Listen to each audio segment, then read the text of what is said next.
Thanks to AT&T for sponsoring this video. This year, we've teamed up with AT&T to bring you RTX at home.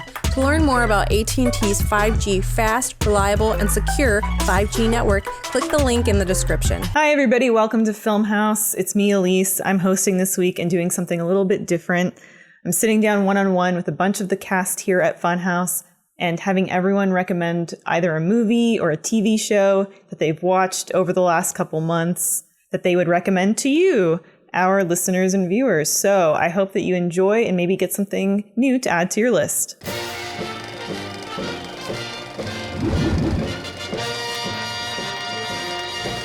So Dan, you've been watching reruns of Perry Mason, that old classic black and white series about the courtroom guy. From the 1950s, yeah. Defense attorney, Perry Mason. No, I've been watching the HBO remake from Team Downey on HBO Max. It's actually the only thing I've watched that's new at all. And it's just excellent. And I'm actually kind of surprised you haven't seen any of it because it's a big mystery.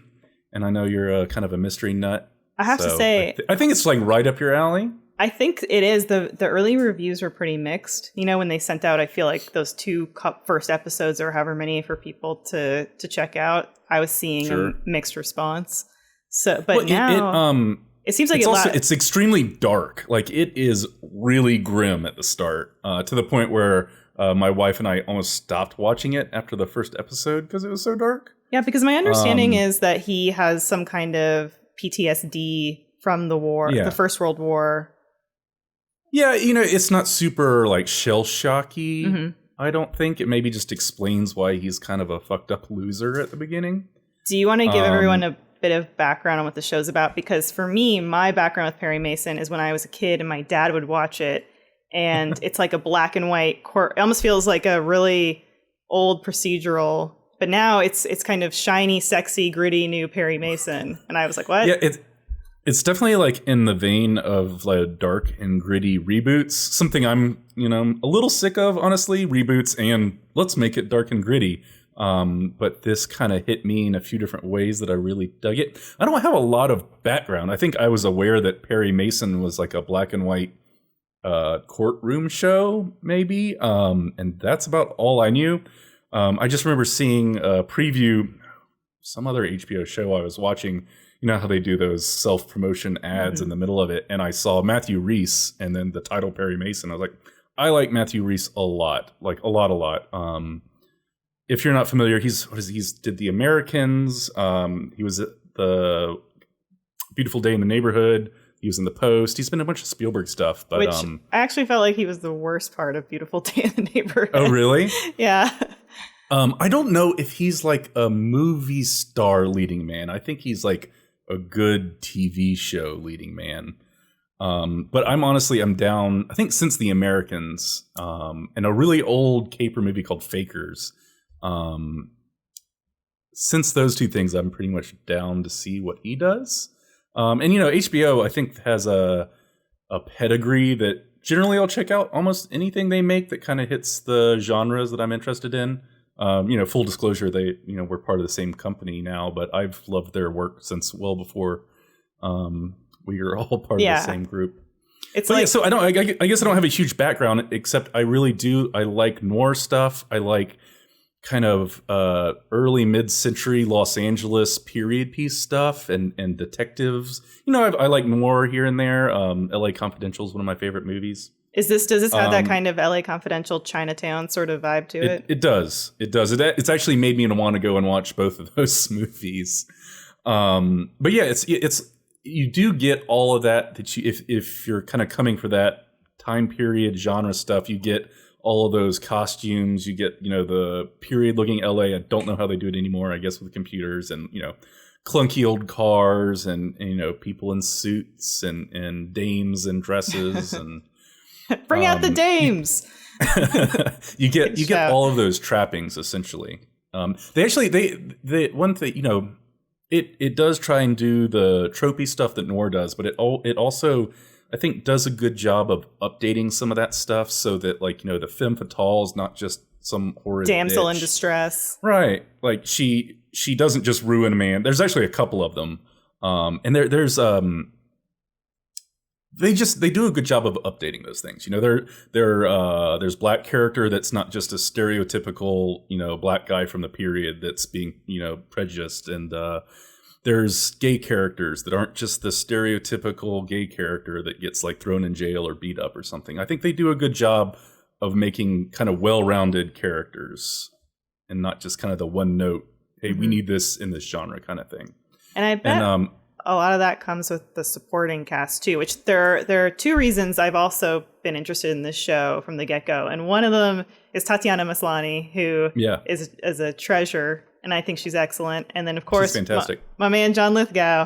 John Lithgow. I think that the acting in the show is probably the very best thing it's got going for it. And specifically, like the character actors that they bring in, like John Lithgow is amazing. And maybe he starts out what you might think is like one note, but he's way more complex than the kind of larger than life lawyer that he starts out playing. He's kind of Matthew Rhys's mentor, Perry Mason's mentor. And he starts out, you know, this kind of larger than life, almost foghorn leghorny, like Southern lawyer, even though he's not Southern, but it's like way deeper than that, which I really like. And Tatiana's really good. I think the breakout female star is this lady named Juliet Rylance. I don't know any. She was in The Nick, which I haven't seen. I think I saw Frances maybe Ha. a couple episodes of The Nick. But she is John Lithgow's assistant, secretary, kind of an evolving character. But she, I think, is a standout with Matthew Rhys as far as the actors. But along with Lithgow, what was it? Stephen Root, I think, is one of my very favorite character actors. He's in everything, and I think knocks it out of the park and plays different characters that are fully developed in like everything he's in. What else is he in? Barry. Office Space, King of the Hill. He's like the shitty controller maker guy that kind of turns on him. Yeah, Stephen Root. Okay, yes, you're right. You know, he is in everything. He's that guy. Yeah, and he's that guy in a lot of stuff, and I think he's just spectacular. He almost stole the entirety of Buster Scruggs.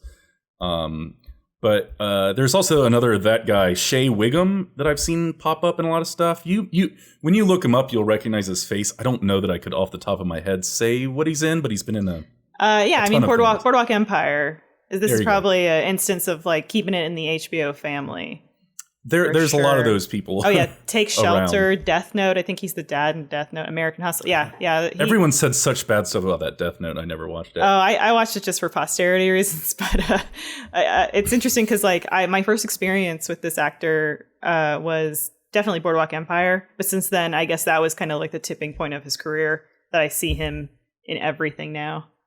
But I think that's one of the things that took this show from being like an okay show to really great was just across the board excellent acting, including a guy who he pops up in a lot of the episodes, but he's not even maybe a B character, but just kind of nails every scene he's in. And something that Matthew Rhys seems to have chemistry with all of these characters. Something I think that's hard to come by. You know, they're actors, so they're supposed to be good and be able to act with anybody. But Rhys seems to have this, you know, best buddy chemistry with everybody, or, you know, will they or won't they chemistry with every female. It's, I don't know. It's a special little thing he's got because, you know, I don't think he's like the most beautiful man in the world or anything like that. But I don't know. And like you're saying, he has a huge range, I guess, and like is able to. He's not a movie star, but he probably is really, really great in ensembles because he's supporting and having a great rapport with everyone around him too. Yeah. Absolutely. No, I think he can do a huge range. The Perry Mason character. I guess the only thing I know about this is that it's supposed to kind of be a prequel to what we know or people know as Perry Mason. So Perry Mason's a defense attorney in the show and is not when this show starts or this miniseries starts. So you kind of you get to see him grow as a character, which I think a lot of series needs to keep their main character in one place, so that you know what you're going to get week in and week out. And this show definitely lets him grow and isn't afraid to make him shitty sometimes. He's like alcoholic and angry and abusive at times. But then, he switches to, gee, all shucks, poor me. I'm, out for truth and justice kind of in the next scene. I'm the good guy. Yeah. I'm the ethical guy. Who do you think this show is sort of made for? Or who do you think would probably get the most out of watching it? Like, someone, what would the interests be? Like, I know you raised mystery, of course. Yeah, I think mystery. If those two movies, if you're, I know noir is kind of an old person's thing, but if you're into Chinatown or LA Noir or the game was LA Noir, LA Confidential, detective stuff, courtroom. It is part courtroom drama and part noir mystery detective story. And I think that's the part that you would like a lot is the mystery is intriguing. It's kind of hard to talk about a mystery without giving much away. But I guess it revolves around a murder of an innocent person, right? So like almost the whole show, they're trying to figure out, who, what, where, when, why. And there's a lot of twists, but it also like gives you enough clues here and there to kind of like play along and guess with them. It's never like one of those, I love Sherlock Holmes, but sometimes he'll see like, a toothpick and, put together some clue that no one possibly could because you don't have any of this evidence. Yeah, he's like, I saw the papers in the kitchen that this man works at the toothpick factory. And of course, this one toothpick fell in his pocket and he took it home with him. And, it impaled him as he fell because he tripped over the cat. Yeah, I know. I think it is a story, so there is a little bit of that, but I think it gives you enough to kind of play along and try and it's not a whodunit, but there's a little bit of that up to a point until you learn who's doing what. But I think it does a good balance of that. And, I'm not a huge courtroom drama fan, but there's a good bit of that kind of towards the later part of the show, and it had me hooked. Like, I was worried that I was going to, man, now they're just going to be in court for the rest of the time, and it was not boring at all. Has the first season wrapped yet? Yeah, it's done. Is it all out? Pardon? Yeah, it's all out. Okay. I think it's only 8 or 9 episodes, so that was another thing I really liked. It's not, I don't have to watch 20 episodes of something. Yeah. I just don't have time for that. It did get renewed for a second season, I believe. So that's really cool. But yeah, so I really like the dialogue. I think it's really well written. The plot is really fun. The mystery is exciting. And it doesn't like, I feel like there were parts that I almost didn't follow. Like, it doesn't treat you like an idiot, which I think a lot of mysteries can hold your hand too much and maybe over-explain and show too many flashbacks to make it very clear what happened. And there are a few flashbacks, but there's parts where the dialogue goes so quick you don't maybe quite understand that they told you what happened until someone's bringing it up later. So I don't know. I don't think it's like the most mind-blowing, you're not going to like drop your jaw to the floor when you find out what happened in the mystery, but it's got enough twists and turns and keeps secrets long enough that it's, it takes you through the season. And it wraps up well enough too. Like, it's not a Lost or anything where it's like, hey, we need to make 20 seasons from this one mystery. There's a couple of dangling threads, but they're pretty inconsequential. So I don't know. I appreciate that it is a nice, tight little thing. And then, at the very end, I guess maybe they didn't know if it was going to be picked up for a second season. So it kind of like takes the last 10 minutes to show you what another season would start like or something. Oh, I love that. So, yeah. So it's like, I love it. I mean, you've basically sold me on it. I have about 20 more episodes of Band of Brothers, but then I'm in. I'm watching Perry Mason. No, I genuinely like. Are you going through Band? Getting your review on it because I was a little bit on the fence about it is definitely a good stamp of approval in my book. I think mystery, if you like that detective stuff, from the 30s or 40s, I'd say it also, I don't know if I was thinking of themes too much, but if you start thinking about, there's corruption involved, there's, distrust of, governments and groups and police. There's a lot of parallels for maybe modern society, even though it's set in the Great Depression. There's just a lot of similar things going on right now. It's a cop show, but they're not super cops. There's a lot of terrible people doing terrible things. I will say it's not like my image of Perry Mason was as this like bright show. I don't know if I've ever actually seen one of the older ones, but this kind of, this clever defense attorney gets people to admit to things. The show is exceedingly dark. Like it is dark. Yeah, I don't. Just a heads up. I've never also read the books, so I don't really know how that translates either.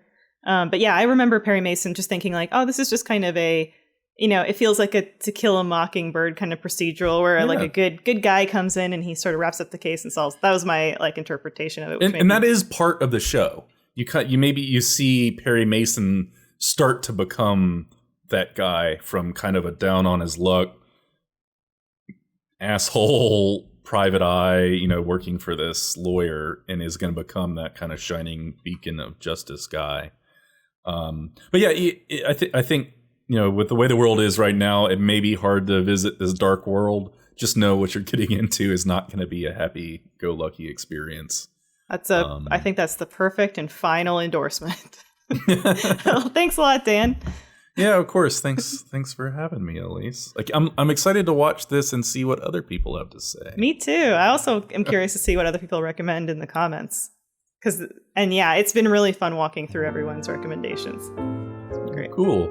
I'm gonna go watch Tampopo now. Yes, Tampopo, so good. So I'm talking with Alanah about a series that is maybe I don't know how closely you feel to New Zealand film industry. Like, I don't know if this is like a source of pride too, or you're like, no. Yeah, it's enough. Like, we're close enough that I can count it as a source of pride, I think. I have a lot of family in New Zealand. It counts. And it's What We Do in the Shadows. Correct, by Jermaine Clement and Taika Waititi. People might know Jermaine from Flight of the Conchords. It's probably the most popular thing. Taika Waititi obviously directed Thor Ragnarok. You're probably familiar with him at this point. Exactly. So What We Do in the Shadows is based on the movie that came out. It's for anyone who hasn't seen the movie, you should absolutely watch that. I assume you've seen that, Elise? Yes. It's like so a huge fan of the movie. It's just so nuanced, like in terms of its comedy. It's so great. Mm-hmm. Yeah, I mean, because it's also a little bit of a horror. Like, it's a mockumentary about a bunch of vampires. It also features werewolves. And I wasn't sure if I'd like the TV show because it's set in America, whereas the film is set in New Zealand and features New Zealanders. Like, the werewolves being New Zealanders is like just very funny to me. I don't know. I love like that. Their accent's so silly. Not swearwolves. Yeah. And I think that's probably the only complaint actually really that I have about the TV series is that the werewolves being American is really weird. But yeah, basically it's just like an extension of the film in that, again, it's a comedy horror mockumentary that follows a bunch of vampires who live in Staten Island who are supposed to take over Staten Island. That was like the task assigned to them by the Vampire Council. But they're all like a bit dumb, except I guess probably Naja, who is the female lead of the show. They're like centuries old, and it's just, a comedy about them interacting with the real world. And look, a big part of why I love this show so much is that I just love Matt Berry. Same. He's so good. Same. I think like of my top 3 shows that I've rewatched the most, it's definitely like The Office, The Simpsons, and IT Crowd.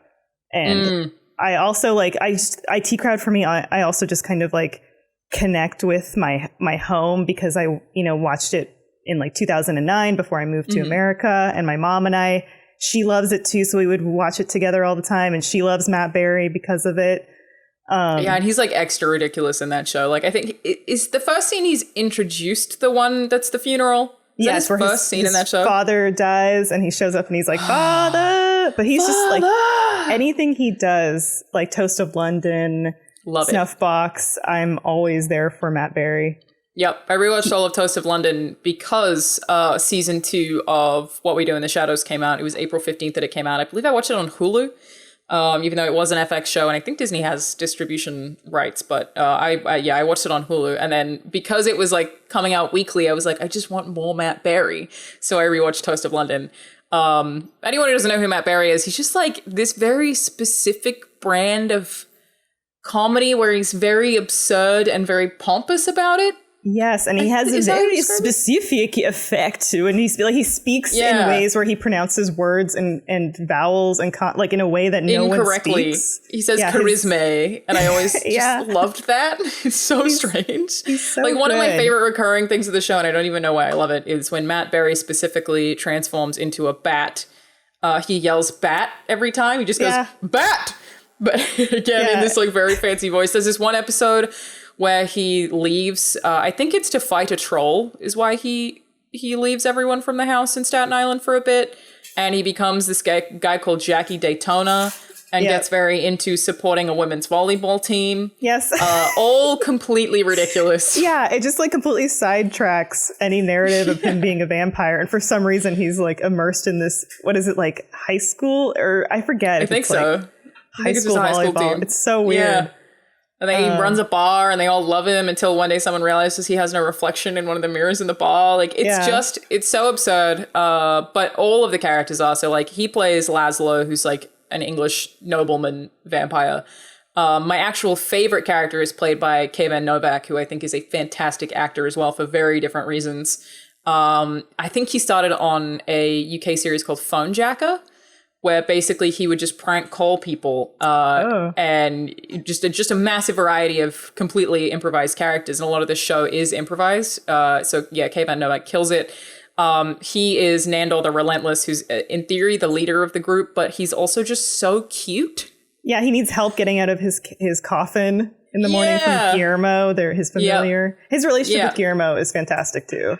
Yeah, like if Guillermo's sad, he'd be like, Guillermo. Yeah. Like just like all of these things that like play in my head just after watching every episode of the show is like these really distinct, very, very silly characters. And I just think Nando's so cute, and his relationship with Guillermo is adorable. And he's like, he was supposed to be this like bloodthirsty leader of a kingdom who was just like pillaging villages, but in the show ends up just being lovely. Yeah, like what's his name? Like a Vlad the Impaler type, I guess. Yeah, he was supposed to be like, but yeah, he's just this like little meat guy. We just like watched the finale episode recently of this season, and it's where I don't want to spoil anything, but the vampires are kind of left to their own devices, and they're already really infantile. And rely a lot on their familiar Guillermo. But in this case, like they can't even get their own laundry, so they're all wearing like sweatpants, like and it's just so good. I was so worried coming from the film that it would feel like a retread in a lot of ways. But I actually think that the show has really found its own footing and actually become super a lot distinct, deeper, than the movie. It's really distinct while also being familiar enough in that delivery, I think, is what works for it. And I also wanted to give a shout out to, she's really everyone. It's like Nadja is also great, but Colin Robinson. Oh, yeah. Who is what's known as an energy vampire, whose whole thing is about boring people so much that he gets energy from them. And there's this one episode where he meets another vampire who he kind of has a relationship with. And I think she's an empathy vampire. So she gets off on making people sad. There's just all this like really silly creative stuff that you constantly watch play out between these very, very, very different characters. I feel like Nadja, who is, like I said, the female lead, she's, I guess like, I'm not sure exactly where she would be from. But she's probably the most grounded. I love her. Or the smartest. Yeah, she's fantastic. Great performance. I love her little haunted doll that looks like her. Yeah. That is her, I think. Yeah, I guess so. It's like I guess a different version of her. Yeah. Which, again, makes sense. And then, Guillermo being the familiar who wants to turn into a vampire. But as the series goes on, it is revealed that, without spoiling anything, that he has a lineage that would make that very complicated. So it's just like a lot of really fun through lines, a lot of really good recurring actors, cameos that are really fun. But it's also really heartfelt. Definitely really well shot. Amazing costume design, set design. It's all very interesting to look at, but just so much fun because of these performances and these really distinct characters. I've enjoyed it and rewatched it. Had a super fun time waiting every week during quarantine this year for the show to come out. It was like a highlight. It was like, it's Wednesday night. There's more What We Do in the Shadows, which is, just super fun. I couldn't imagine anyone not liking this show. It's so good. Same. And I Also, just like for me personally, I really appreciate that it does, in a sense, feel like a little bit of a story of a week show. But then in season 2, they kind of said, no, let's actually sort of do an arc with this and develop Guillermo as a character, which I really, really liked, because it could just be, here's the wacky thing that the vampires are doing every week. And I would be totally down with that. Yeah. Yeah, but they have a through line that develops with a bunch of outside characters as well. And things that happen in earlier episodes that recur in later episodes. And again, just like a lot of actors that show up doing weird shit. What's his name? There's like tons of cameos. It's like Tilda Swinton. Dave Bautista. Yeah. Obviously Tyka's in it. Mark Hamill is in it. There's Benedict Wong. It's just like even the cameos of the guests feel like people who just like very much appreciate what the show is doing, and I feel like it really comes through. It's really special, and it feels like a spoof comedy, which is a genre that you don't really. I just don't see too much of on TV right now. Being done. Yeah, they definitely nail the tone without it being cheesy. Which is totally what I was worried about after the movie. I was like, I don't know if you take this out of New Zealand, how I'm going to feel about it, because it's such a specific brand of comedy. But yeah, it's awesome. I literally don't have any complaints. Like, if I were to try to think of something I don't like about it, I'd be like, nah. Every single episode I just found so pleasant, and it in May got renewed for a 3rd season too. So there's more coming, which is very exciting. I think that is a solid recommendation, and I wholeheartedly agree. There you go. Watch it, everyone. Watch it. Do yourself a favor. Next up, I'm talking with James. James, we mostly watch the same content together. How come we didn't do this over video chat? Would you prefer that? No. No. We mostly watch the same stuff, but then occasionally I have a show or a movie that I check out solo, and same for you. And I say, no, thank you. You say that's trash, that's garbage. I just go, why would you waste your time with this? But to each their own. I always follow, but to each their own, after saying something really condescending and mean. And I also fall asleep pretty early, and then you end up watching... I call it Nightlife. Nightlife without me. Nightlife, and it's not the name of a show. It's what I call anything that I watch after you've fallen asleep, and then I can put on whatever I want. I don't know how most of those things sound because I watch them on basically mute with subtitles. But that's my Nightlife. What is your Nightlife recommendation?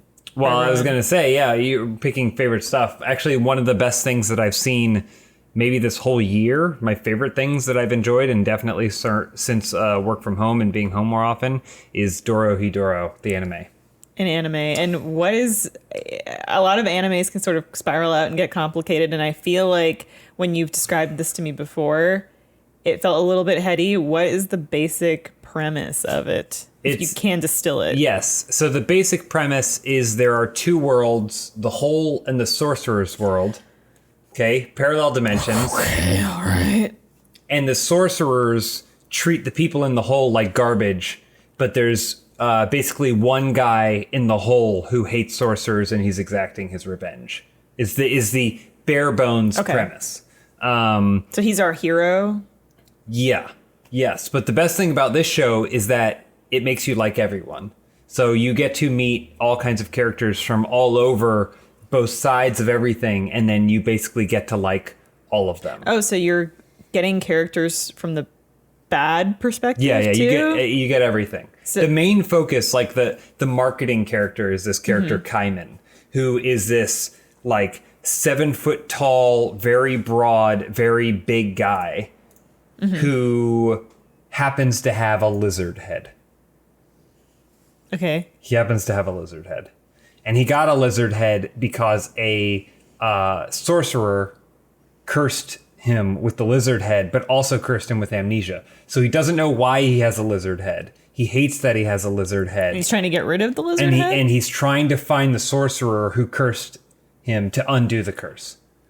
Okay, so is that a big plot point of the show? That's like, if you can say what the through line is. It's just him trying to recover his curse. And get the curse undone. Now, you mentioned earlier, and like it's basically the way it is, which a lot of anime starts with a small concept and then expands and spirals out. This one starts with the spiral and then hones in on a smaller concept. So the first episode, I'm like, what is going on? and there's no tutorial. It's the equivalent of a video game that doesn't tell you how to crouch and sprint. Open world. It just says go, no tutorials, and it's very weird. But by the end of the first season, I understood completely everything. I understood all the rules of the world. It was great because it didn't treat me like a child. It was like you'll figure it out. It's a complex and nuanced story, but it's very weird. Weird how it's like beyond the lizard-headed sorcerer killer. Mm-hmm. So the way Kaiman figures out whether or not someone is the person who cursed him or not, he goes out and he hunts for sorcerers who occasionally drop into the hole to screw with or steal from or experiment on the people that live there. But he'll fight back very violently, and basically he'll grab one of them and then put his whole mouth over their head, and then that'll pull them inside his mouth into like a weird realm where there's another guy inside his mouth who will who will say, he'll say, you are not the one. Because the person inside Kaiman's mouth knows who did it. Okay. And so go, you are not the one, and then he'll pull him out of their mouth. Wait, why does he have a person in his mouth? That's the kind of weird stuff that's in it. It's part of the curse. The person who's in his mouth also becomes a character later on, but not the one that's in his mouth. It's a different one. I do love that. Mm-hmm. I think that's where anime excels, is because it's animated. Mm-hmm. You can do kind of whatever you want with it. One of the animes we both love is Excel Saga, which is pretty weird. Yeah. So you mentioned earlier that you kind of get the perspective of both sides of this conflict. Yeah. Are you empathetic toward? Absolutely, because it's such a fun series. It's like has a lot of heart. Mm-hmm. So you're introduced to Kaiman, and he's in the hole, and he's like he's in the hole. He's in the hole, and he's like kind of like got this thing out for sorcerers. He hates sorcerers and everything. But then you're also introduced to N and the N family. Mm-hmm. The N family is the most powerful sorcerer family. And it's run by this guy named N, who has crazy red hair that shoots up. And his magic power, because every sorcerer's magic power is different. They have like one power, and for everyone it's different. And his is he can turn anyone or anything into mushrooms. But why? To what end? I don't know. Does he think that that's a powerful power? It is a powerful power. Okay. He's like you find out later on that there was an apocalyptic event where an entire city turned into mushrooms. Because all of him? The population, all the people and everything, and then of course you find out it's because of something that happened with him. So it's like a superpower. It's like the X-Men, how it's like Iceman, it's just Iceman, but then you find out that Iceman is an Omega mutant because he can theoretically, if he wanted to, change the temperature of the entire Earth, killing everyone off. So he could turn the Earth into a mushroom. Theoretically, he could. So he's extremely powerful. And he's a good guy or a bad guy? I mean, he's basically like the Godfather. Okay. He's like the mob boss Godfather, the leader of the biggest crime family in the sorcerer's realm. Mm-hmm. But he truly loves his family and the people in it, and basically everyone in his crime family is just like a fuck up. Well, some of them are complete screw ups. But in his eyes, they can do no wrong? Is that they can do wrong, but he still he goes, it'll be okay. Don't worry, it'll be okay. So like the show opens with Kaiman slaughtering a sorcerer who is the best friend of this other guy who happens to be one of the low-ranking members in N's crime family. For the audience that's trying to keep up, Kaiman was the lizard head man. Kaiman is the lizard head man. And so this other guy, he gets a new partner who is this scrawny little girl who always wears a skull mask and is just like, she's like out of it. She's like a ditzy, completely out of it or whatever. But N is just so encouraging of them, even though they're constantly screwing up. And he's just so encouraging. And then he has these two super elite guards that he keeps with, which are Shin and... who is it? I think it's Hoi, Shin, and... I don't remember her name. Because I read everything. Shin and Noi. And so Shin everyone has a backstory, and it's all great. Shin is this super cool dude in a suit who has a heart. Okay. Everyone wears masks. Okay. Everyone wears masks. Yeah. Of course. Not because of anything, but just because it's like... Pandemic? Because there's a pandemic. No, not really. It's an allegory for the pandemic. No. Okay. I don't think so. It's just cool.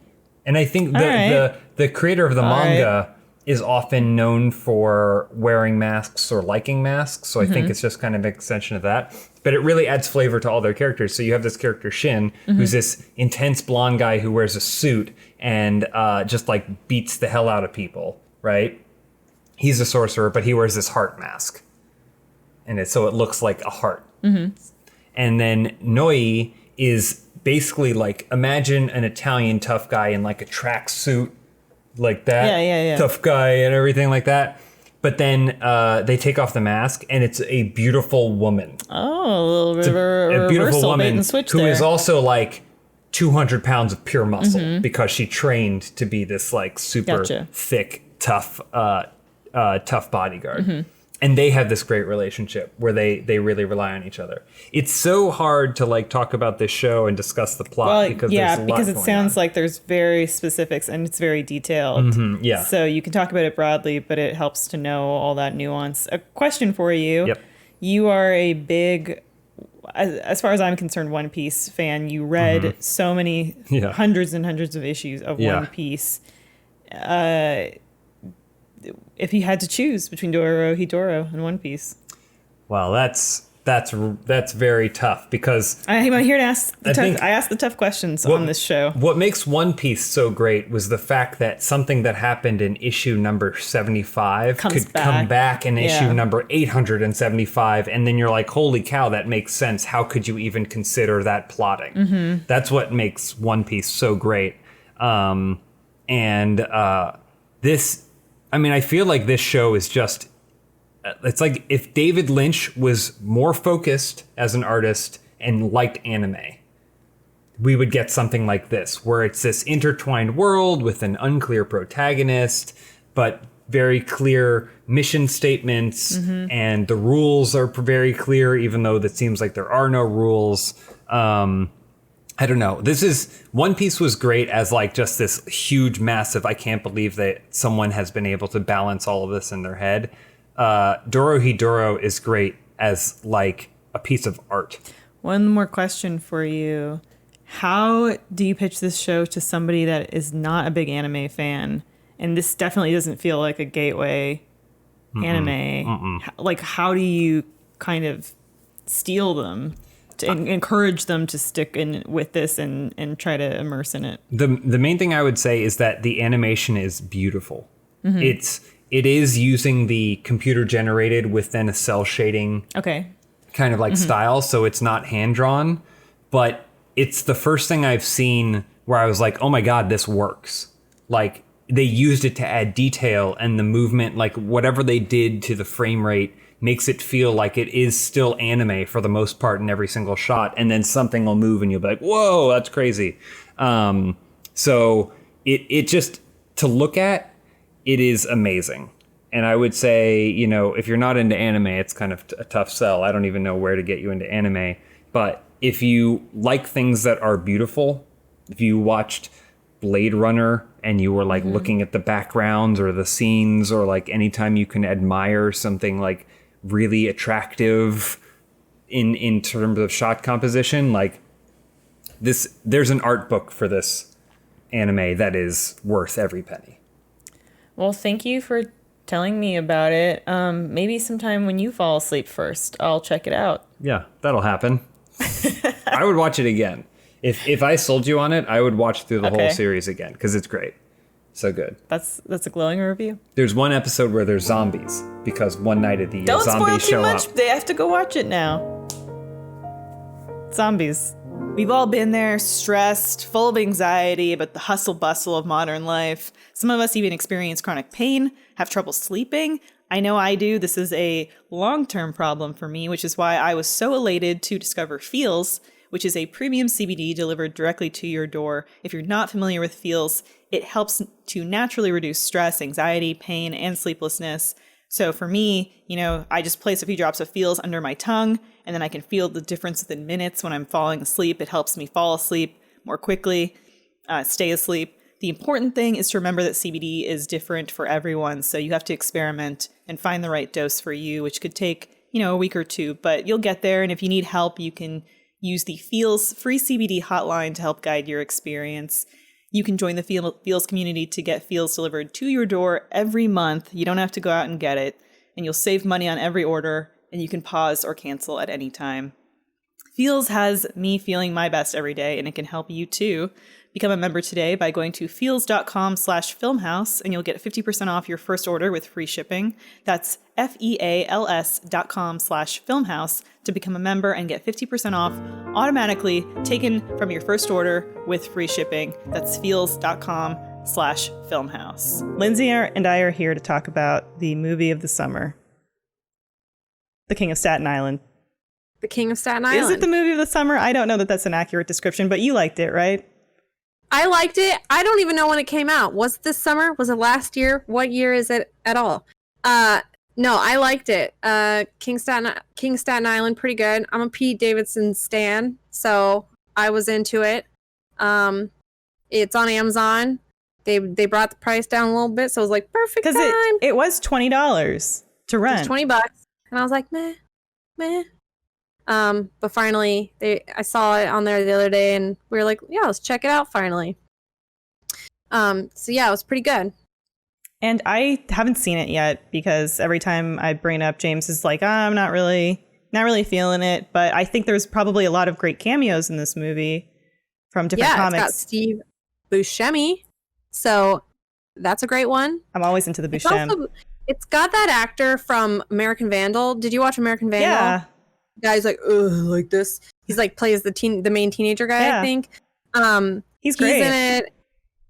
It's got Marissa Tomei, and I think that's her. I'm like, wait a second, right? It was kind of co-produced by Pete Davidson and like one other guy and Judd Apatow, and then it was directed by Judd Apatow, and his daughter also has a cameo in it, and she plays Pete Davidson's sister in the movie. It's so weird because we've seen Judd Apatow's daughters just like grow up in movies over the years. When I think of her in Knocked Up, yeah, like making like poopy jokes, and then I'm like, oh yeah, and also she was like in what's that show?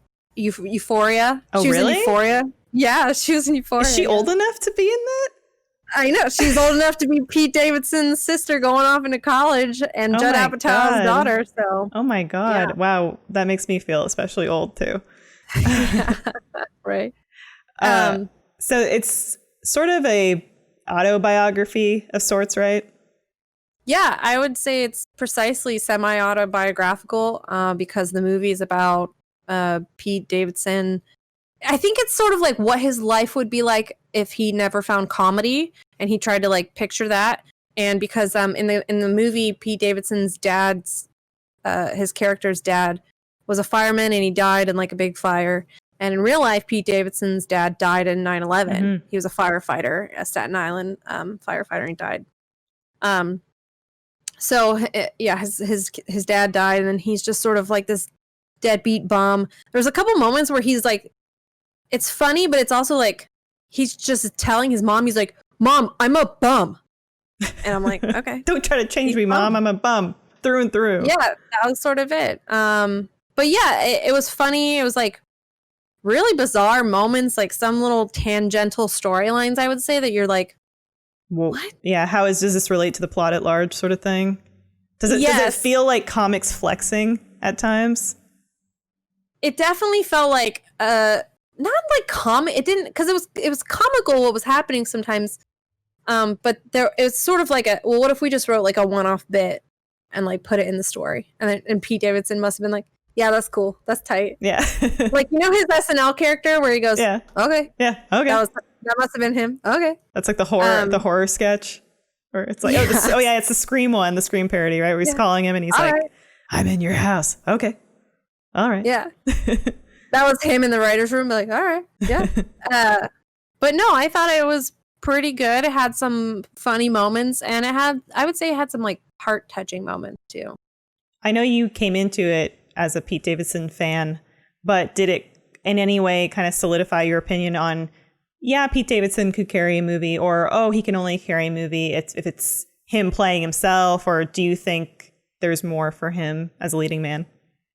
I would like to see more of him as a leading man. I do think he probably has some acting chops.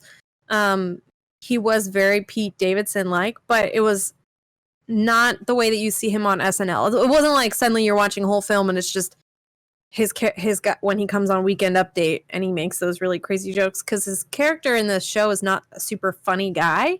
Like, he's got some little bits and you could tell that he's got a sense of humor, but he's not like a joke man, you know? He's very much like an anxiety and depressed man who's 24 who just doesn't know what he's doing. Yeah, he's like meandering through life trying to find his way, and very directionless. Sounds I wouldn't like say he's meandering. He's just sort of sitting there. Is he like complacent? Maybe. Yeah, like he's just sort of accepted. Like, I'm a bum. I'm a bum, Mom. But I think that without spoiling too much, because this is a story that's, I think, based on his real life. One of the kind of heart-touching moments and like a turning point for his character is really when he talks to some of the other firefighters about his dad. Like, he gets some stories. So that was a moment where I was like, ooh, and I let one fall. I was like, ooh. I let one fall. Steve Buscemi made me cry. I'm like, ooh. Oh yeah, I imagine that Steve Buscemi was the firefighter connection there, because Steve Buscemi was a firefighter and then went and volunteered during 9/11. He was a firefighter, yeah. So. Am I crazy in thinking this, or does Adam Sandler make a cameo in this movie? I thought that he did. When we were watching it, I was like, is that? But then I was like, that's not him. But now I feel like I gotta look it up. I could have sworn that when all the promotional stuff around this movie was happening, that I saw Adam Sandler like had some kind of cameo. But then that's why I was really interested in this movie, because I thought that it maybe had a bunch of, you know, comics of a certain generation, and I would get to see them all pop up in it. And no, I don't think he was in it, but there was that moment where I was watching it and I was like, that looks like him, but it wasn't him. But I do think that, like, for Pete Davidson, he was, I think, a fan of Adam Sandler and maybe inspired. I could be making that up, or that could be real. Fact check me, because I don't remember. So would you recommend this to somebody that's looking for like a feel good kind of story? Yeah, I think if somebody wants like a little something to watch that's a little bit of comedy, a little bit of like a, whoa, I see myself in that, and a little bit of oh, I'm glad that happened, then I think it's a good film to check out. It's got a lot of good comedy greats, like you said, so a lot of funny people. I'm really into that. Well, thank you, Lindsey, for sharing this beautiful movie with us. Any other recommendations? I know you watched The 100, which wrapped up this year. Oh, yeah, I mean, that's almost over. That's sort of like my little guilty pleasure show that I'm like, watch The 100 tonight. But we also started watching Lovecraft Country, so that'll be like a new show that we're going to watch through. I'm really hoping that as I'm going through all these recommendations, somebody's going to bring up Lovecraft Country, because I am so into it. Yeah, we haven't watched the third episode. We're behind an episode, but... Oh, wow. I don't know. Yeah. I can't say anything, but I think you'll be pleased. It's interesting because I get confused, and we don't have to talk about this a long time, but I get confused at the end of like every episode where I'm like, oh, I thought that was going to be like, now the story is taking off, but the story kind of self-concludes at each little episode, and I'm like, yeah, and then pivots. And I'm like, well, what?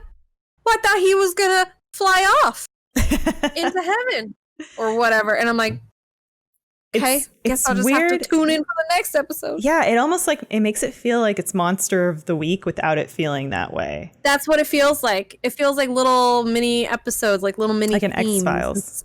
Instead of like instead of a Stranger Things where it's this constant monster and you're like, what? Oh, this one. It is like X-Files, like case file of the week essentially, you know. But it's interesting, so you should check that out too if you haven't seen that. Well, thank you, Lindsey, and I always love your recommendations. So thank you. Thanks. Now we're up with John Holland, who, John, like, you work in this industry and you're a great editor and filmmaker, but you don't admittedly watch a ton of TV or movies.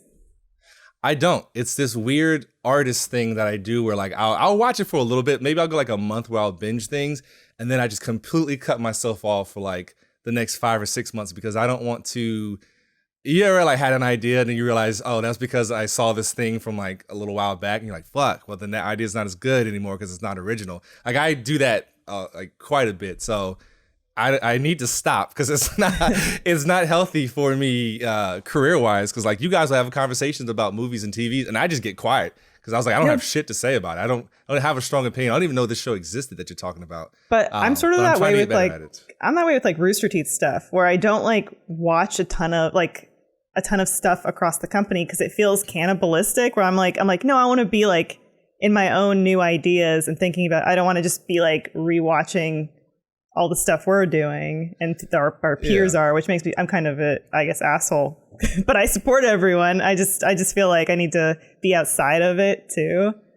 But yeah, that's why you take pride in that creativity. Like when you have an original idea, you're just like that's probably the part that gives you the most euphoric feeling. Yes. It's just like, well, I just came up with something out of the blue that's like really original and new.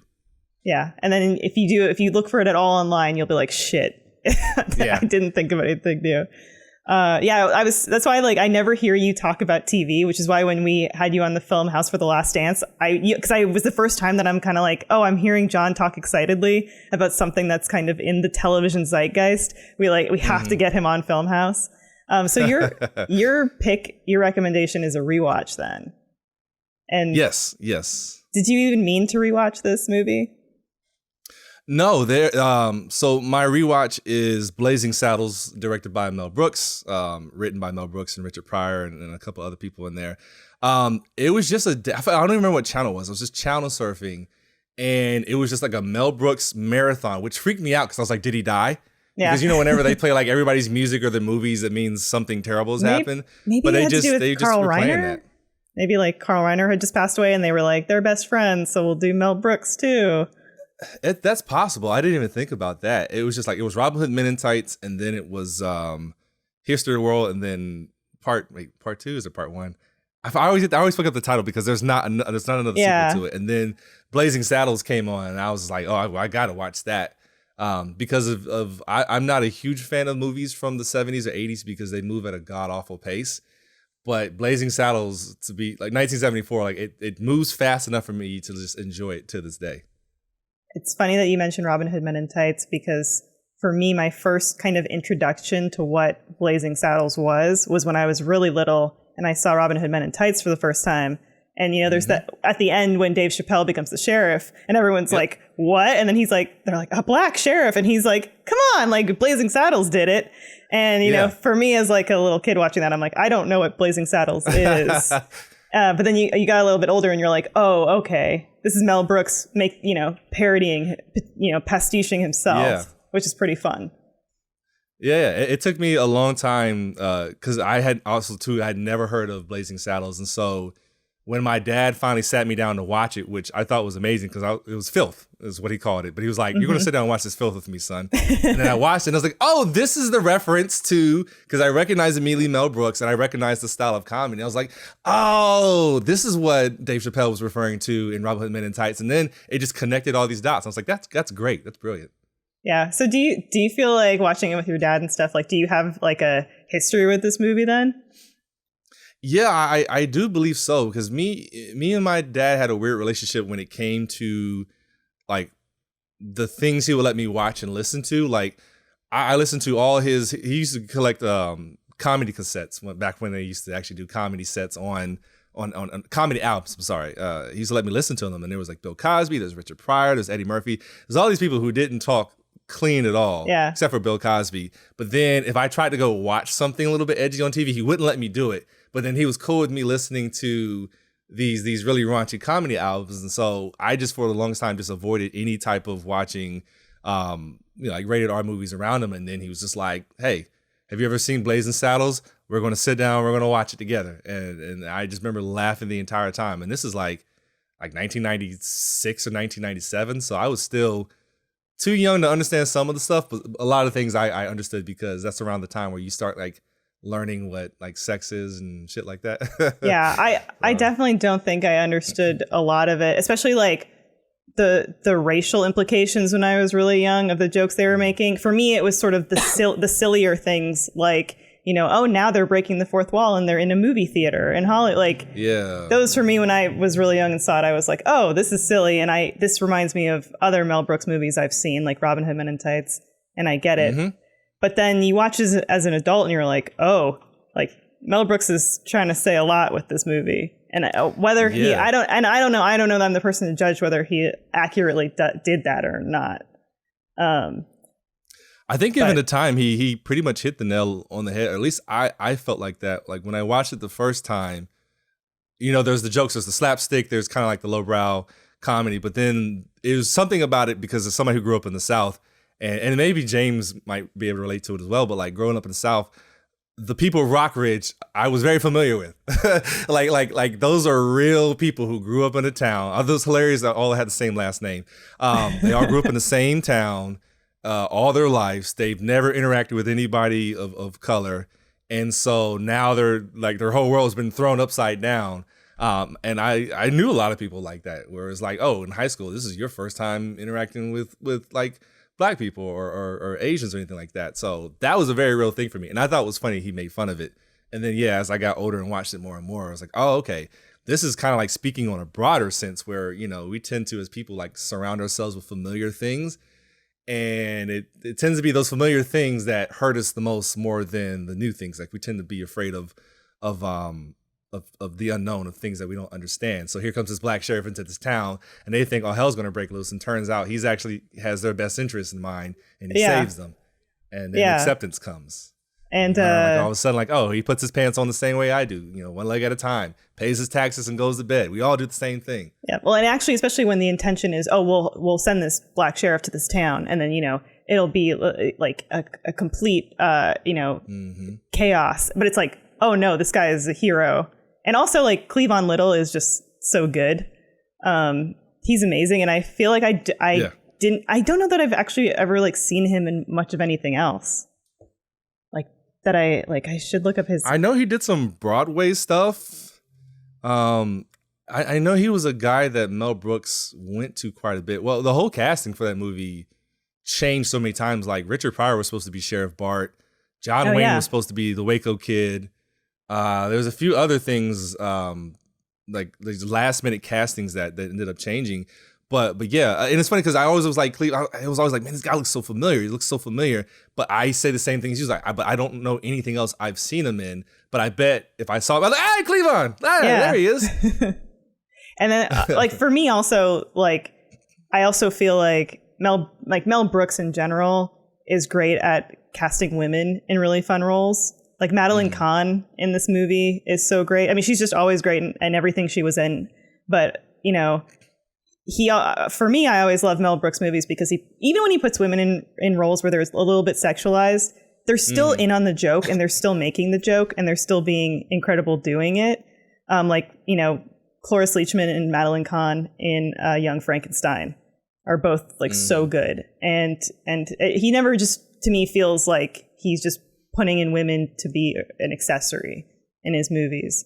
Even if sometimes like, the joke can maybe be a little bit like that. But I do have like a huge soft spot for Mel Brooks too. Like I also could listen to him talk forever. I don't know like if you've ever just listened to him on podcasts or in interviews and stuff, but he's just like so charming to listen to as well.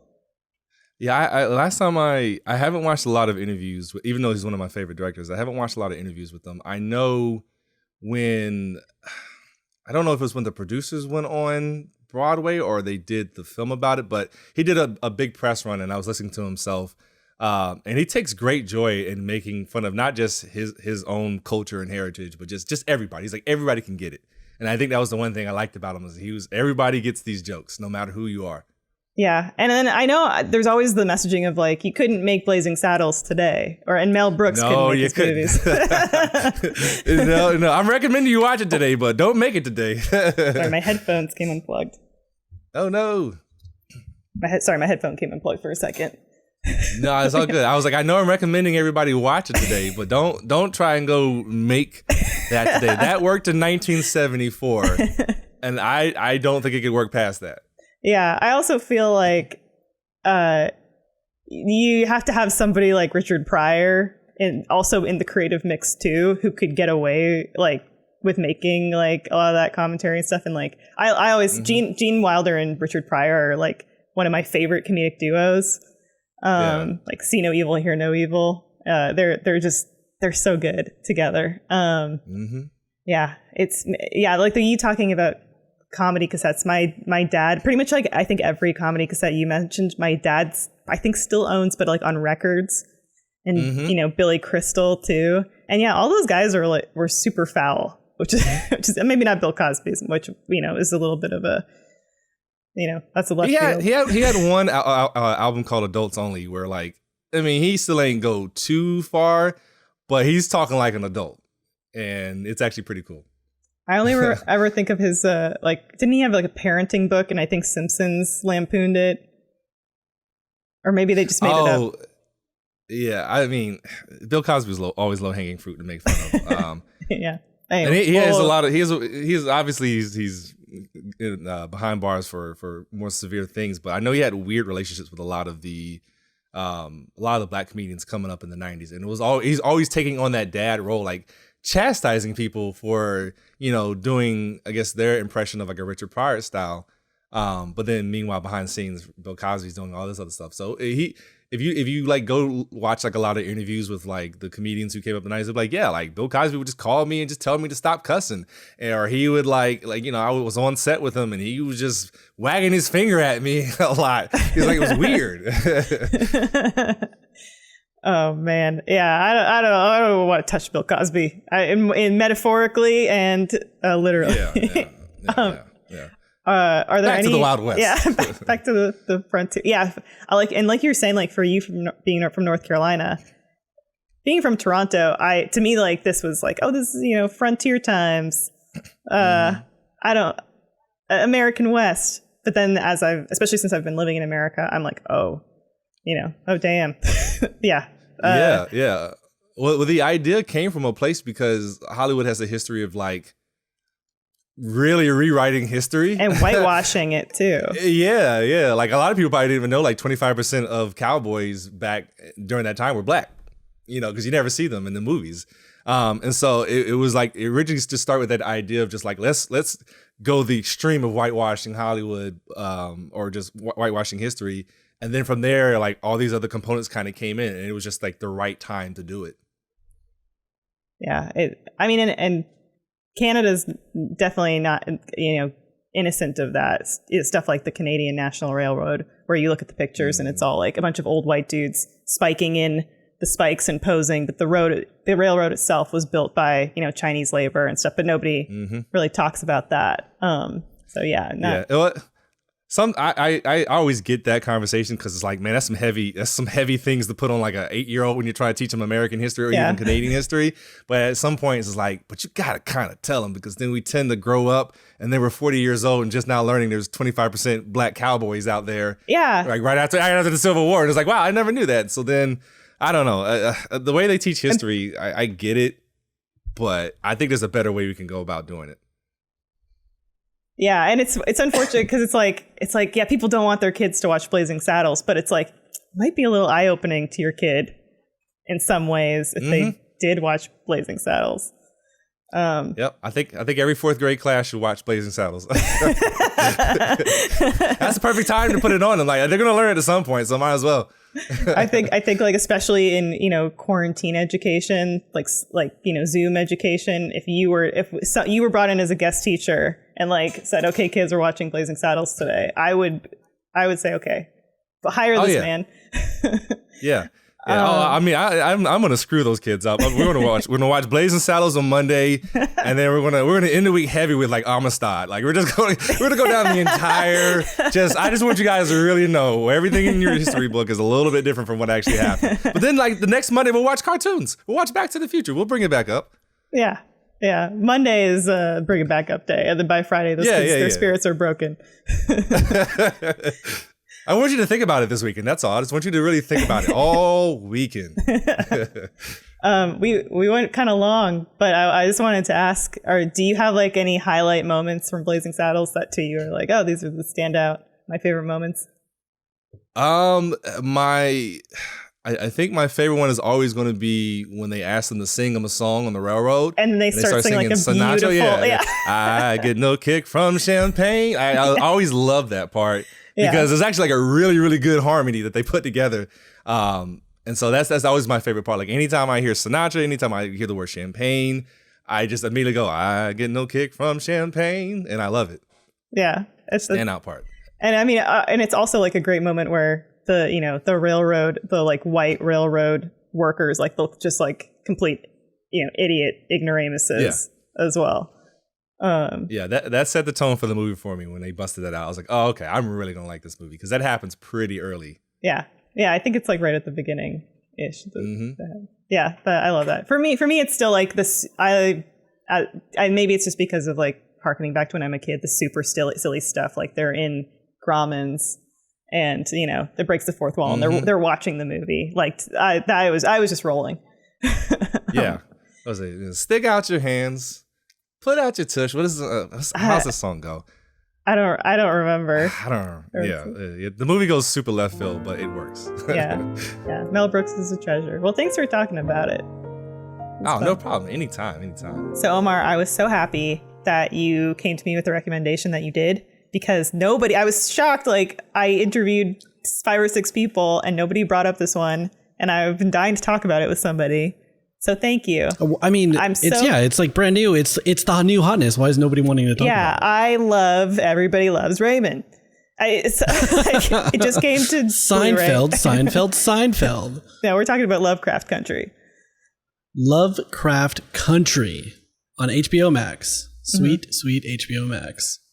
Or I guess HBO in general, on who knows, whatever. I don't understand how that stuff works. And I don't know kind of like what kind of handle you have on this show yet, because it's weird when I go to I'm thinking of how to describe it. I'm kind of like, I don't even know where this show is going. I thought I did, but now I'm not sure. So I was going to actually talk to you about it. So first off, Lovecraft Country on HBO. It's a horror show. Mm-hmm. It's episodic. There's a narrative, but it doesn't seem like there's a through line through all of the narrative. It kind of seems to jump around and there's individual stories.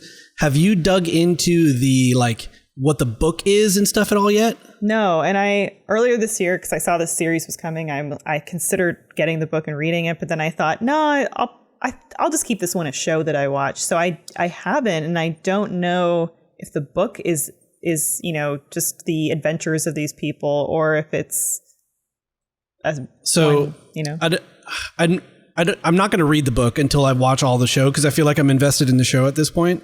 But I did do a little bit of research to see why the episodes feel the way they do. Mm-hmm. Because to me, the show feels like it's in fast forward, right? It feels like it's like Monster there was so much happening. Yeah. Every week is like, that's the entire series could have been this one story. Like, what the hell is going on? Episode 1 ended, and then episode 2 was like, oh, okay, now we're establishing, here's the big bad. Here's like what's going on in this show. Here's this place that they're going to be stuck in, Artem, all this stuff. And it's just like, nope, all that is done and we're moving on to the next thing. So the book is actually broken up that way. Oh. Like there are a bunch of stories and there's a connective tissue that, it's not really an anthology because there is it's the same characters. It's not like jumping around in time or anything. But the interconnective tissue between the different stories is not the point, as well, from what I can tell. It's like these individual episodes in the story. That's kind of cool. So, episodes 1 and 2 seem like they were part of that first chunk of the book. Episode 3 definitely felt like the next one of the stories listed on the Wikipedia page for the book. I think it's awesome. I think just tonally, the show I think is really cool, and obviously there's a very specific thing happening. There's a tone in with racism and all that stuff. And they're using their platform in an amazing way to really put that in front of everybody. Yeah, especially to make a show called Lovecraft Country that has a predominantly black cast and really stick it to them. like to Lovecraft, who is a pretty notable racist, is totally kind of a cool thematic thing that I'm into. And like, you know, no punches pulled in the way that they're portraying that stuff. And like, who's the real bad guy? Is it these weird mystical monsters or whatever? Yeah. But no, it's like, it's just shitty people. Absolutely. Shitty people are the bad guy of this story. And there's definitely, you know, the climactic scenes of the first episode where there are monsters coming out. Sorry, spoiler. But the show is monsters. There are monsters that reveal themselves. But then you're really more scared of the bigoted white people on the show. Which, I mean, like legitimately the shitty people are the monsters of this story. And like these people, like the main characters, Tick, and I'm forgetting names. I'm terrible with names, so I'm forgetting names. Oh yeah, let me tell you, it's Tick, because it's such a weird one. Tick, Letitia, right? Yeah, Letty, they call her for short. And then Montrose is Michael K. Williams. Montrose plays his dad. And then the uncle and stuff too, George. Uncle George. Right? Uncle George. Yeah. Love me, Uncle George. R.I.P. Yeah. But like they're having to deal with these mystical things happening around them, but really the focus of their attention is shitty people. And it's like we're having like, not only are they like they're handling bullshit with ghosts and stuff like nothing is going on, and then they on top of that they have this like, now we have to go deal with all the white people in this neighborhood who want us to not be in this house or whatever. Yeah. So wild. And like just so I feel like the narrative of it is just so well presented in that way. For sure. And like you were talking about earlier, like the show feels like it's going 100 miles per hour, and it's only 3 episodes into the season. I couldn't believe that the second episode, without spoiling too much, it felt like it was an expensive episode to make. And I couldn't believe that they got there so fast, because you also expect that in a show like this, the first couple episodes are going to have kind of these major set pieces. They're going to have major effect work or these big story pieces. And then, you know, there'll be a little bit of a break and then it'll build up to that. But like, no, it just seems to be going to 11 in every episode. And I'm so here for it. I was going to ask you, you know, kind of what made you watch this series. And I like, for me, I don't even know what made me watch it beyond like a perfect storm of factors. The fact that it's Lovecraft and Jordan Peele's the producer on it. And it's also just feels like it's a new story. If it doesn't feel like we're rehashing, you know, old characters. And you know, J.J. Abrams and stuff there too. Like it seems like it has a lot of pedigree in all the people making it. And obviously like HBO that's eventized viewing. Like every time a new series or something is coming from HBO, it's worth checking out at least, right? Like, cause you never know. Like Perry Mason was just recently and that shit was awesome too. Like it's, you know, it's what we expect from quality television programming creation. For sure. And some of the cast behind it, like Jonathan Majors and Journey Smollett specifically, I had not really seen in much before this, but like, holy shit, they're so good. Like her especially. They're so good. All of them are so good. Yeah, she's amazing. And like, I don't know if it was whatever, it was really striking to me. She hit this weird pose in episode 3 when like shit was going down. It was just like, oh, she's like a caged cat right now. Like she's ready to explode in a direction. It just like that whole like, I don't know. It felt so genuine in the way that they were reacting to the situation and her like body language and all that stuff too. Yeah. Her sister is super rad too. Like her sister's a side character, but like, yeah, she's awesome. Where is this show going, I love Omar?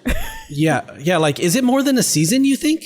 Because the book, it seems like they're going to hit all of the book in this season. If they continue on this pace, they will hit the entirety of the book in this season, which doesn't mean there can't be a season 2 or whatever, but they're definitely working from a source material. If it's, you know what, if it's the sort of thing where it's just this season and we get a really, really well delivered adaptation of this book, and then we get to see. I fucking love that. I would love that. Yeah. And then I'm totally fine with that. And then these actors and the creative team behind it go on to the next thing. And then I get to follow them to the next thing. Like I'm totally into that. But I'm curious just where the fuck the story's going.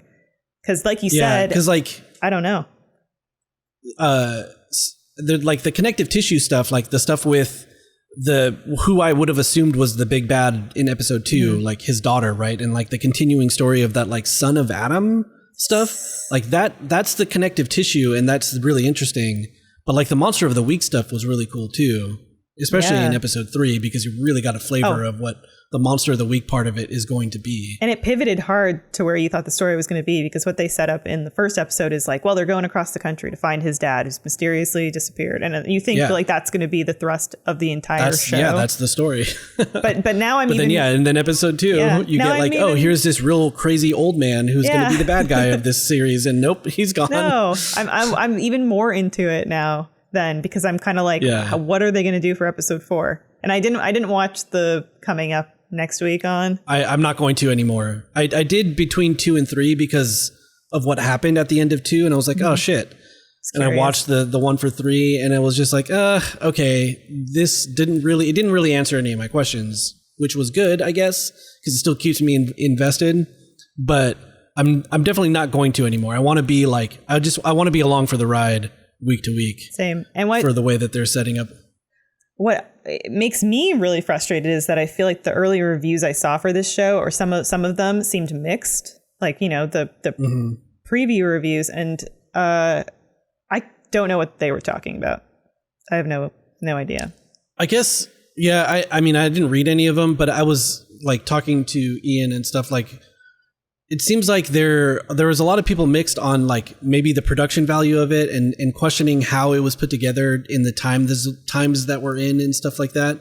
To me, I haven't really noticed anything. Like, there was some weird, maybe there was like a little lower pay, like lower cost graphics work that happened in episode 3 than versus 1 and 2, but like it didn't take me out of the story at all. I haven't really noticed anything production-wise. It seems like, this is a product of COVID times or whatever. I just try to go back and watch The Frighteners every 3 months to keep perspective. And then I go, okay. Keep perspective. Well, I'm really glad that we have this show, especially right now. It's a thing to look forward to every week. It is a thing to look forward to. And then, like, again, using a platform, a lot of people are probably watching the show. It is a giant production thing. And them taking advantage of, like, this is the reality of what the time was like. Like there's no hiding that fact in this stuff, and it's getting in front of people who need to hear and see that kind of stuff, I think, which is awesome. Yeah. It's also good on them. Really refreshing and unique, like to be hearing this story and the way it's told. And I'm like all here for it. Well, thanks for talking. All of the characters, all of the people are so good in it. So good. Agreed. Thanks for talking about it, Omar. Yeah, thank you for asking me to talk about it. Maybe when the show like wraps, we should just do a Funhaus on. I feel like we should on Lovecraft Country. Yeah, I feel like we should. It's it's of a caliber that would warrant something like that. AT&T presents RTX this year. Thanks to AT&T 5G, we are able to bring an awesome RTX straight to you in the comfort of your own home. AT&T's 5G network is fast, reliable, secure, and now available nationwide. Whether you're at home or on the go, you'll enjoy coverage in more places. Plus, AT&T doesn't make it complicated. 5G access is included in all consumer unlimited plans at no extra cost. So join us for RTX at Home for virtual panels from your favorite shows and podcasts, a whole bunch of exclusive merch drops, and more, all without putting on real pants. And all thanks to AT&T. Clearly hate pants. For more information on AT&T 5G, visit att.com/5G. Next up, I'm talking with Jon Smith, who has a German science fiction thriller that he's been watching. You know it, Elise. It's called Dark, and it's German, incestuous, and sad. Sounds like the perfect summer watch. I've watched some of Dark as well. I've seen the first full season.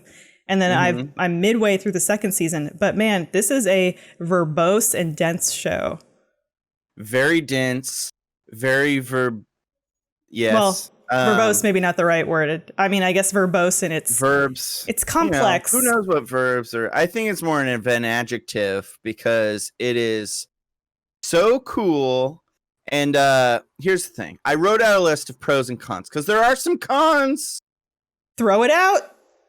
All right, pros. As I said before, everyone is German, incestuous, and sad. That was my top one. This is a beautiful story told over 3 seasons. And yes, that's right. There are only 3 seasons. Series finale. It ended where it should have, even though I haven't finished it. It's not one of those shows that goes on and on and on and on. Goes past its expiration point. Yeah. They had a really clear vision. They had a clear vision and they executed on it. Another thing is that it's a story that kind of starts out very simple, even though it does start out with like kind of a sci-fi mystery. It slowly, the scope of the show and the story slowly expands, and I feel like they did a good job of the pacing in which they expanded the show. Great twists and turns. Those are my pros. Because if I remember, well, the way the show starts is there's a boy that goes missing in this small German town. Yeah, that's the basic beginning of it, and that's something that I feel like even I experienced. Was in the beginning I was like, this is interesting what's going on, but there's not much to it. Mm-hmm. And I actually watched the first season shortly after it came out, but I stopped at episode 9, which is the episode before the season finale. And let me tell you, I came back to it a year later after season 2 came out, and the finale of season 1 is where shit blows up. Yes. So it was like, I would like, for the my first viewings, episodes 1 through 9, I was like, yeah, this is a pretty straightforward sci-fi show with some nice kind of twists and drama. But then when I came back to it a year later and I started on episode 10, I was like, boo! And I just plowed through season 2 after that. Yeah, the show starts to ask some really heady, science fiction questions. Philosophical, yeah. And like it's very existential and deals with a lot of heavy concepts, just in terms of science and like the universe and everything. No spoilers. Speaking of no spoilers, Elise, this might be something that you've experienced before. I literally just tweeted about it. Which is in most, if not all, fan wikis, if you go to a character's page, if you're like, wait, how old is this character again? Or what did they do in the first season that I don't really remember? You go to their wiki page, and it's part of the fan wiki. There's a at the top of the page, there's a picture of them, there's their name, and then their status that either says alive or dead, which is the stupidest thing that it should not exist on a fan wiki. No, like I've never finished a show and then gone, let me go to the wiki and read about these characters. Yeah. Yeah, you've never asked, are they? And it's weird how like those are the 3 things that you need to know about this person. Yeah. Right off the bat. Yeah, like that happened to me. The first time that happened to me was with Wheel of Time. There was a character that I was like, how old are all these characters? I don't really know. And then I went to look her up, one of the main characters. I was on like book 7 of 12 or whatever, and it said she died. She's dead, status dead. And I was like, what the hell? And then I was like, well, how'd she die? And then I read the Wikipedia page, and I stopped reading the books because it was like, I know that this main character is going to die. Oh, you're referring to the character's status as alive or dead. I thought you were talking about the actor's status. Like it says, No. The character. Like it literally. That's terrible. Spoils the show. Yeah. So just because I've been looking up the wiki, mm-hmm. and previously I was looking it up in season 2, and that status thing didn't really matter, but yeah, near the end of the show, a lot of shit can go down, so this past season being like, wait, how does this character tie in? Look it up, boom, and it's like shit. So just for anyone who's going to watch the show or any show in general, try to avoid going to the fan wiki because that's some stupid BS that exists on all fan wikis for some stupid ass reason.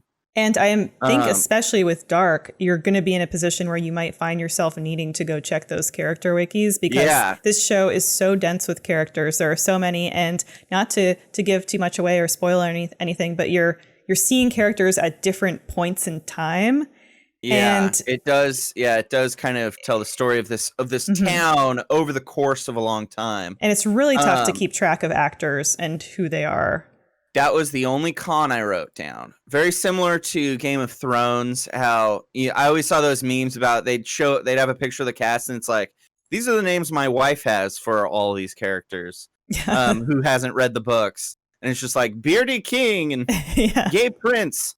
But yeah, it has a huge cast, and it's oftentimes murky how people play into the story and just who some characters are, because there is like a core cast, but then there's some like supporting characters that come and go, and like, you know, it's like any show. A year later, I watched season 2 last year. Season 3 just dropped in 2020. It's like, who the hell is that? Like season 4 or episode 4. It's like, I haven't seen them for the past 4 episodes. Now they're back. For sure. Who and the heck? It's also just an artfully written show. That's not like the show's just telling you straight out, here's who these people are. You know, it's written in such a way that you need to infer certain things, or you have to kind of unpack the story in certain ways. So that makes it even more complicated. And I wish, going back, because I did really enjoy watching it when I watched it, but I do kind of think this is a show that it's made for binging in that respect, because watching these 3 seasons back to back, I imagine, is much easier than watching it and then waiting a year and then waiting a year. It's on Netflix, which, by the way, I don't think we mentioned. Yeah. Well, and that's also why I decided to choose this show, because, you know, it is something I have talked about before. Often, I'm a huge fan of the show, but season 3 is now out, and the entire series is now out. So for anyone who is looking for something to binge, there's 28 episodes. Each one is about an hour long. And it tells this story that just gets better and better, I'd say. Like, season 1 was very grounded. Even though it was sci-fi, it was very grounded. It felt like one of those sort of small town Nordic mysteries where it's like, there's been a murder, and so we've brought in like but then it blows your expectations. Because I thought it was going to feel like a broad church a little bit. But then no, it is kind not. of like Twin Peaks, where there's a lot of interpersonal drama that they're also covering outside of the mystery. A family story. Like it's a story about like a family saga, really, too. Yeah. I think it's a great pick, and especially now watching all of it. Well, thanks, John. Thanks for sharing that with everyone. For sure. One last thing, because I know people say, you know, give it time, and a lot of people don't like when you say, oh, it gets great in season 2. I'm not saying that. I'm saying season 1 is great, but if you're feeling like it's a little slow, you know, if it's not really your vibe, bear through season 1, because season 1 is definitely slower paced than the rest of the show, but it's still great, and give it a chance. And read subtitles. Don't do the dubbed. You sons of bitches. Adam, you always have really great taste in movies and TV. What have you been rewatching or watching recently? I think the problem right now is there's everything to watch. And so Jess and I keep starting things and not finishing. We do that. It will be the name of my memoirs when it all comes down. But no, the other day we actually put on the movie Drive, and I just wanted to rewatch the beginning, and that movie I feel like sucked me in, and I started just rewatch. I don't know if it's Ryan Gosling's subdued acting. Maybe he's not even acting. I don't know. Sometimes he looks lost, like he doesn't know where he is, but it's just an easy movie to look at. I don't know. What made you want to watch the beginning? I think it has such a strong opening for a sort of like a quiet heist movie. It grabs you, it pulls you in. It's very light on the dialogue. It's a cool action scene, but it's not your typical whiz bang crash. It's there's so much tense moments in just that first 5 minutes. And then the music, I think it opens up with Kavinsky. Night Call. Yeah. And I felt like I think that also kicked off a whole thing for me 10 years ago. And it sort of, gave birth to this like synthwave revolution that we're living in. And yeah, even I feel cool I listening to Kavinsky while I'm driving. Like I shouldn't. Yeah, no, it is that was a weird thing that it did. It's music that's cooler than you, but it makes you feel cool. I don't even remember what the opening scene is. The only scene that's really stand out clear in my memory is the slow-mo one where he's wearing the mask and he kind of looks through the porthole in the door window and then busts through and like does his thing. So what's weird was I watched the Netflix version and I could be wrong. I may have just blanked out, but the scene where they show Ryan Gosling putting on, they explain, it's Chekhov's weird man mask. He's wearing it I remember he's wearing it in the beginning of the movie. He's doing like a stunt and then they're like, "You okay?" And he gives him the thumbs up. I could be crazy, but I think they removed that scene from the Netflix version. And so just halfway through the movie, he shows up with the mask at the Italian restaurant staring into the window. And I couldn't, I'm not sure if I got up and I forgot about it, but I didn't remember seeing that scene in the movie. So it made that reveal more random. Maybe the Netflix one. That's weird. I feel like they wouldn't edit that down for time. I have a question for you. Has enough time passed that it's now come full circle and it's cool again to wear a Drive costume for Halloween, the jacket with the scorpion? I'm going to go ahead and say no. I still think the cooler outfit is dressing up as Scorpion from Mortal Kombat with Ryan Gosling on a jacket. That is, it's been done. It's not clever anymore. Has someone actually done that? The fact that I said it means it exists. Someone's going to do it now. It has to. I swear I must have seen it on Threadless or something, but no, I don't think that's a cool outfit. I don't think Ryan Gosling's very cool in that movie. I know he's supposed to be, but when somebody said that, oh no, he's supposed to have Asperger's, the movie makes a lot more sense that he's socially awkward. He's not cool. He's stunned. He's emotionally stunned. He doesn't know how to respond to anybody. And he's just lucky that he's handsome. Yeah. So when he's just standing there staring at the hallway, he's thinking about Hot Pockets. I will never be like, I think Ryan Gosling is a great actor and he seems like he's the nicest dude, but I will never be able to not think of him as a nerd because my first experience with him, as you know, was on the Canadian TV show Breaker High about a bunch of students that went to high school on a cruise ship. And he played this really, really nerdy kid named Sean, who was sort of like the annoying kid that he couldn't get the girl. He was kind of the scrawny guy. He dressed weird, wore bucket hats. And like, I'll never escape that. And so I remember when he kind of got his big break in America and women were like oozing themselves over him. They're like, Ryan Gosling. I was like, I just can't do it. But I do think he seems like a nice dude. I'm sure I think he's earned a place in everyone's heart in picking kind of weird roles like in Blade Runner and what was it, The Place Beyond the Pines or whatever Blue it was Valentine. Called. He Crazy Stupid Love I think was another one. Like he's actually La La Land. He Lars actually, and the Real Girl. Yeah, he picks a lot of strange roles, but he's still very accessible, and I think he is sort of the glue that keeps Drive going, because I've watched a lot of other Nicholas Winding Refn movies and they're all they all are somewhere between watchable and just kind of meh. Artsy like Valhalla schlock. Rising has moments and Only God Only Forgives, one of those, but that it's like what a directionless person looks like, and like I want to like his movies. There's always like parts that I like, but then I haven't found a movie of his that's as good as Drive. Yeah, now it's making me want to rewatch it, and I probably haven't seen it since it came out. It's a fantastic film. I think it moves really well, and I also have a weird soft spot for movies that take place in LA and don't make it look like the opening of Predator 2, where it's just everything's yellow and on fire. Like it is. It kind of, I mean, sometimes, but like I think Michael Mann has a really good eye for shooting LA, and a lot of that came through I think when he when he did Heat, and then also when he did Collateral. And Drive, I think, takes inspiration from those types of movies where there's something about shooting it with a digital lens or a digital camera.